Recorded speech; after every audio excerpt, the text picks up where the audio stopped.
Κυρ Παντελή, παίξε μου ένα σου τραγούδι.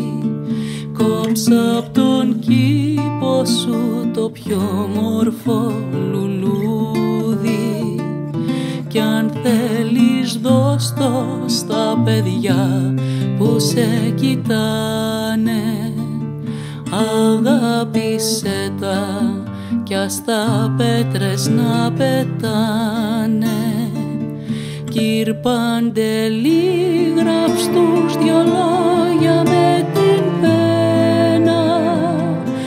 Εσύ φοβάσαι αυτά κι αυτά φοβούνται σένα.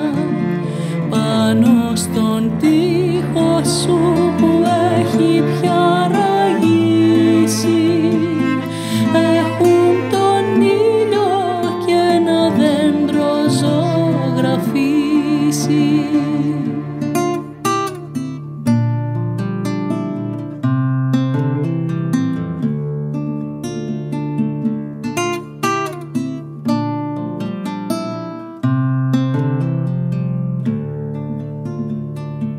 Κυρ Παντελή, σου έχει σκουριάσει η λαμπρέτα.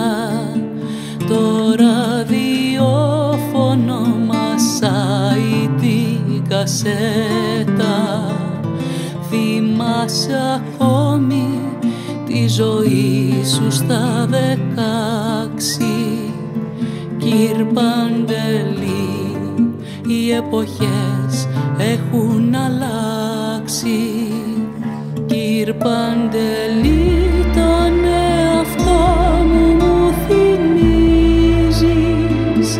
Κάπου με γνώρισες μα δε μ' αναγνωρίζεις. Ίσως να είμαι ένα κομμάτι της ψυχής σου. Ίσως να είμαι εγώ το μπάσταρδο παιδί σου.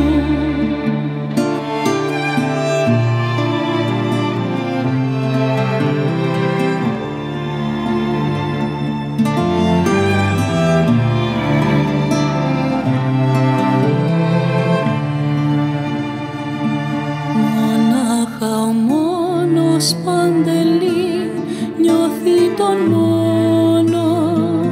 Βλέπουν τα μάτια του ενός στον άλλο πόνο.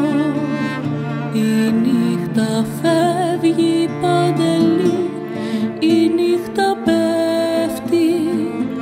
Κοίταζε εμένα και σε βλέπω στον καθρέφτη.